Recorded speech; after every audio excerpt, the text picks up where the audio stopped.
सभी को नमस्कार। स्पेशल एजुकेशन यूट्यूब चैनल में सभी का हार्दिक स्वागत है। तो आप देख रहे हैं ओल्ड पेंशन स्कीम पर सरकार ने जारी किया बड़ा ऐलान।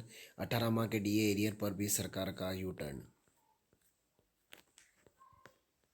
आगे इसमें यह कहा है कि केंद्र सरकार ने हाल ही में पुरानी पेंशन योजना यानी ओपीएस और महंगाई भत्ते डीए के एरियर को लेकर एक बड़ा ऐलान किया है। इस फैसले से लाखों सरकारी कर्मचारियों और पेंशनरों को राहत मिलने की उम्मीद है।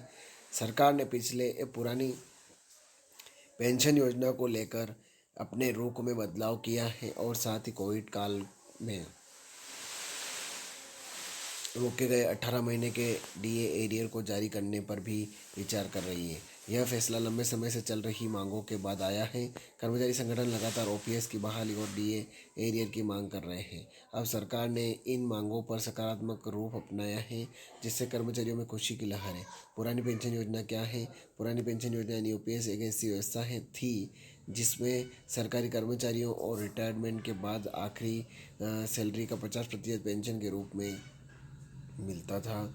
2004 में इसे बंद करके नई पेंशन योजना एनपीएस लागू की गई थी। अब सरकार ओपीएस को फिर से लागू करने पर विचार कर रही है। ओपीएस की विशेषताएं, मुख्य विशेषता क्या है? विवरण और ओपीएस में प्रावधान। पेंशन राशि आखिरी सैलरी का 50%।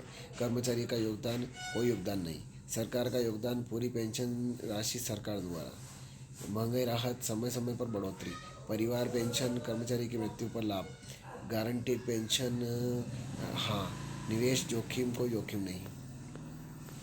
डीए एरियर क्या है और क्यों रोका गया था? महंगाई भत्ता डीए कर्मचारियों को महंगाई से राहत देने के लिए दिया जाता है। कोविड महामारी के दौरान सरकार ने जनवरी 2020 से जून 2021 तक डीए में बढ़ोतरी पर रोक लगा दी थी। अब सरकार इन 18 महीने के एरियर को जारी करने पर विचार कर रही है। सरकार के नए फैसले का असर लगभग 50 लाख केंद्रीय कर्मचारियों और 65 लाख पेंशनरों को लाभ होगा। डी एरियर से कर्मचारियों के करीब 35,000 करोड़ रुपए मिलेंगे। ओपीएस से रिटायरमेंट के बाद आर्थिक सुरक्षा मिलेगी, कर्मचारियों की क्रय शक्ति बढ़ेगी। ओपीएस बहाली की मांग क्यों? एनपीएस में पेंशन राशि अनिश्चित होती है। बाजार उतार चढ़ाव का जोखिम कर्मचारियों पर। और ओपीएस में गारंटीड और बेहतर पेंशन। परिवार पेंशन का लाभ। डीए एरियर जारी करने का कारण कोविड-19 में कर्मचारियों को आर्थिक नुकसान हुआ। महंगाई से राहत देने के लिए जरूरी कर्मचारी संगठनों का लगातार दबाव। अर्थव्यवस्था में सुधार से कर्मचारी की वित्तीय स्थिति बेहतर। ओपीएस और डीए एरियर पर सरकार का रुख। ओपीएस बहाली पर सकारात्मक विचार। डीए एरियर जारी करने की योजना। कर्मचारियों की मांग पर गंभीरता से विचार करना। विचार आदि आर्थिक बोझ का आकलन किया जा रहा है।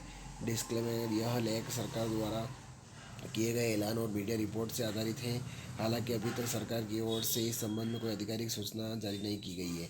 ओपीएस बहाली और डीए एरियर जारी करने के फैसले को लागू करने में कोई चुनौतियां हैं और इसमें समय लग सकता है। कर्मचारियों को सरकार के आधिकारिक आदेश का इंतजार करना हो चाहिए। तो ये खबर थी। ज़्यादा ज़्यादा शेयर करें, लाइक करें, कमेंट करें आपको खबर कैसी लगी। और आप मेरे चैनल पर नए हैं तो चैनल को सब्सक्राइब जरूर करें। जय हिंद, जय भारत।